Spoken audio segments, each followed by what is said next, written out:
The controversy is going to be emblazoned, and the president is maligning his critics. Let me ask you this. When this deal was signed, all sanctions were off, yes? Or all sanctions will be phased out over a period of time? Which is it? The Iranians say all of them are off now. John Kerry and the president say, oh, no, we're supposed to be phased in. Well, if you can't agree on that, how can you agree on anything else? Then the question is, how do you inspect them? And who inspects them? And how deep can the inspection go? And can you have snap inspections, or do you have to notify and give the Iranians a month or two to clear things up before you go in and look? It's a bad deal. It could not only threaten Israel, but the Middle East. That's the entire world. That's the latest warning from Benjamin Netanyahu, the Prime Minister of Israel.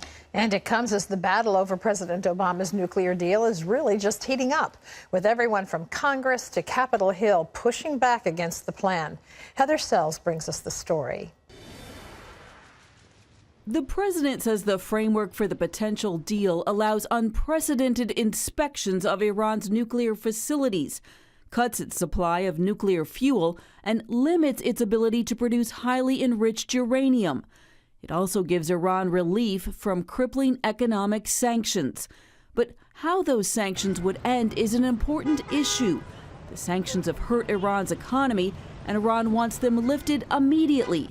But the U.S. and its allies are pushing for a slow process that could take months and even years. And despite the president's promises last week, the White House now admits that several key sticking points remain before any definite agreement can be reached. And now Congress is asking for a final say on any deal.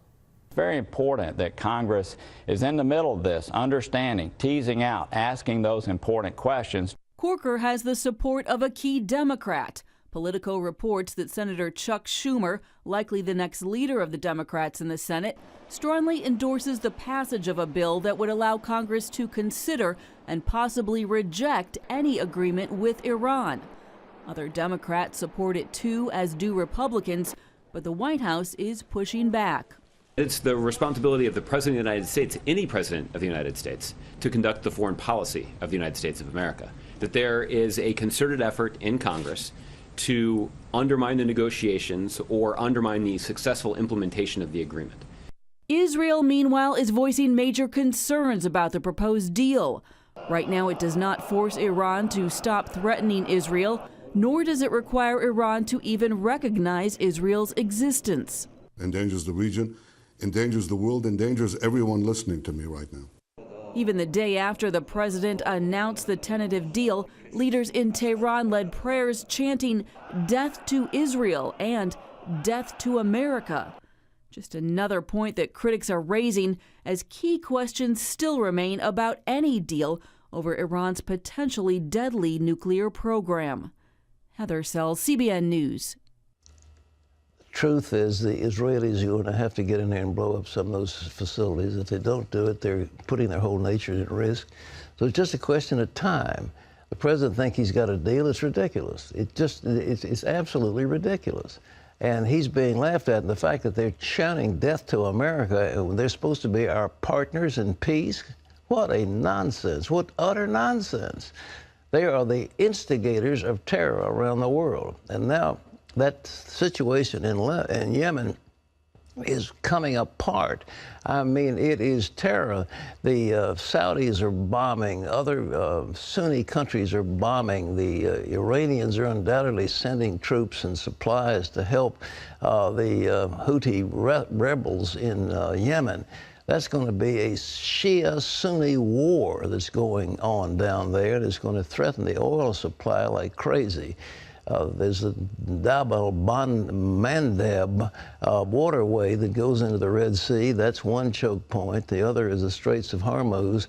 Iran can choke them both off, and we're talking about skyrocketing oil prices. The whole thing is in a chaotic situation, and our president is thinking, oh, they're wonderful partners in peace. Not so. Well, here at home, it's only April the 25th. 2015, I'll say it right in a minute. April of 2015.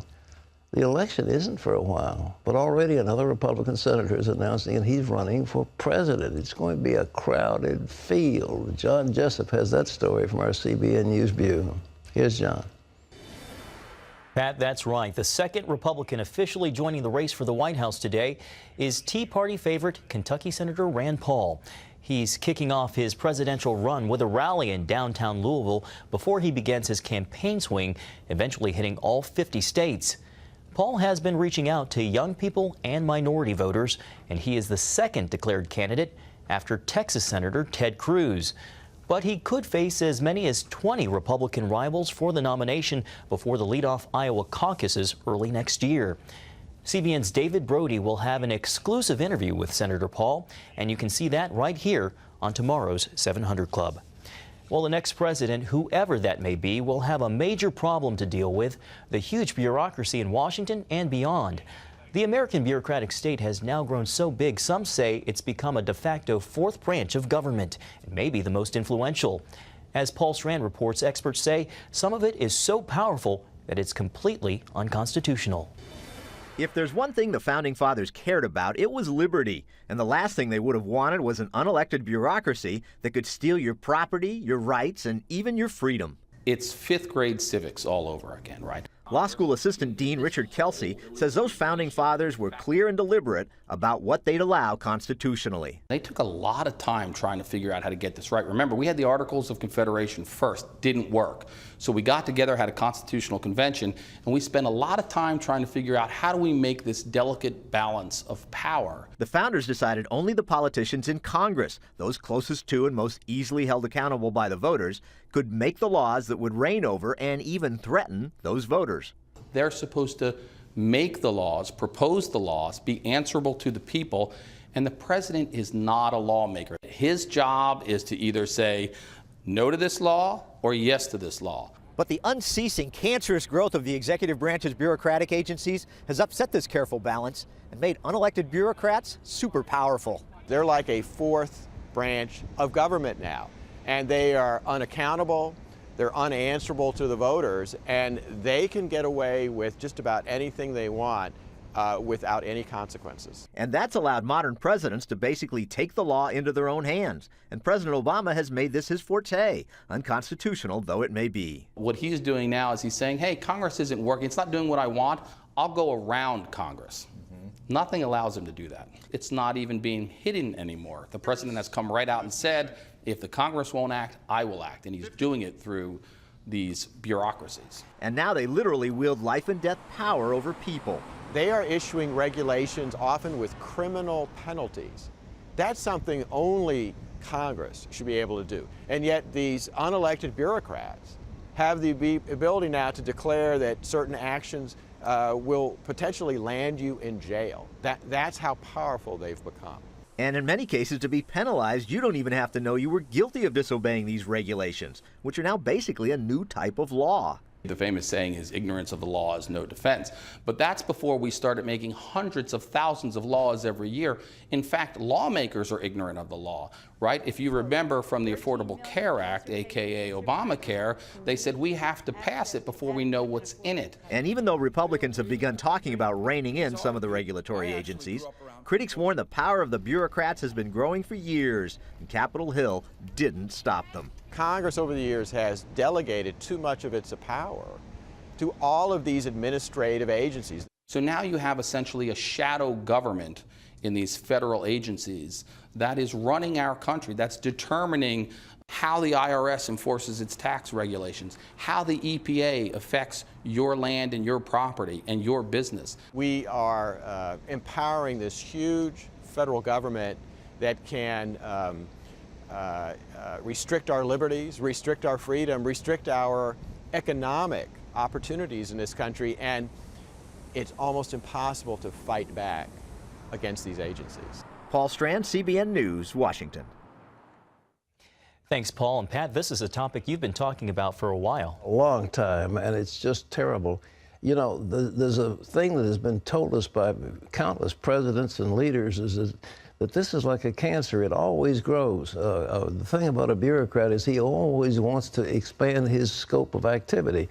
Actually, if he's sincere, he thinks what he's doing is very, very important. Therefore, he needs more budget and more people to help him enforce whatever he does. And therefore, he'll need some more laws and regulations to enforce what he does, because what he does is so terribly important. And if people won't obey those laws that he thinks are so terribly important, they need to be put in jail and punished. I mean, that's the thinking of a bureaucrat, and it could be sincere, but nevertheless, it is hellishly hard on the citizens to have to endure that kind of thing.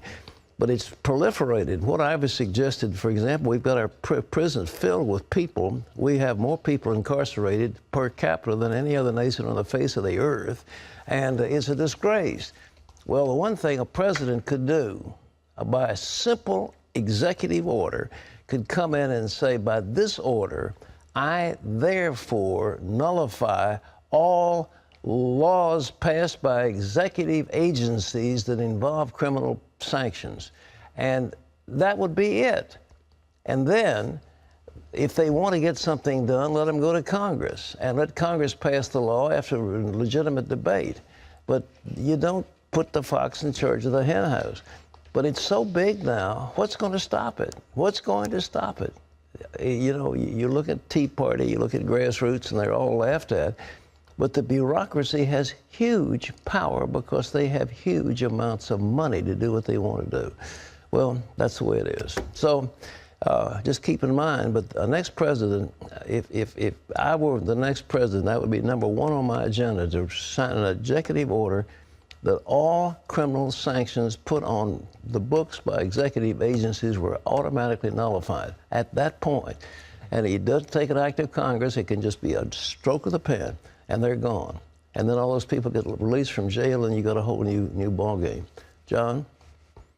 Pat, turning overseas, Kenyan warplanes bombed suspected Al-Shabab terrorist camps in Somalia Monday.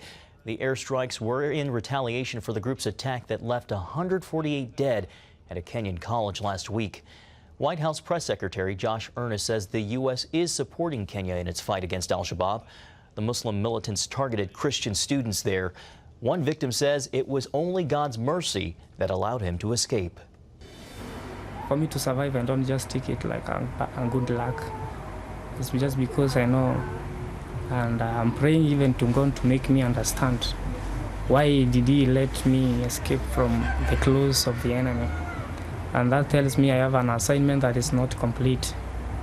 Yeah. And I have to see to it that it's accomplished. Now a Muslim member of the Kenyan parliament is speaking out against Al-Shabaab, calling them demented monsters who do not represent most Muslims. He also said society must work to help young people resist the lure of, quote, this evil ideology. Well, back here at home, he may have lost the 2012 presidential race to Barack Obama, but Mitt Romney turned in a dazzling performance on his March Madness bracket for this year's men's college basketball tournament. A Romney source shared the former candidate's bracket with the Huffington Post. He picked 6 of the final Elite 8 college teams correctly, and he got every one of the final 4 teams right. Romney also predicted Wisconsin's defeat to unbeaten Kentucky, and that Duke would beat Wisconsin in the title game. Romney's bracket on ESPN.com is in the 99.98th percentile of the 11 million entries, while President Obama was only in the 40th percentile. Just as Mitt Romney predicted, and we all saw last night, Duke did indeed defeat Wisconsin to win the NCAA basketball championship with a tough, hard-fought 68-63 victory in a game that went back and forth. Andrew Knox brings us the story of how Duke won it all and what the players had to say afterward.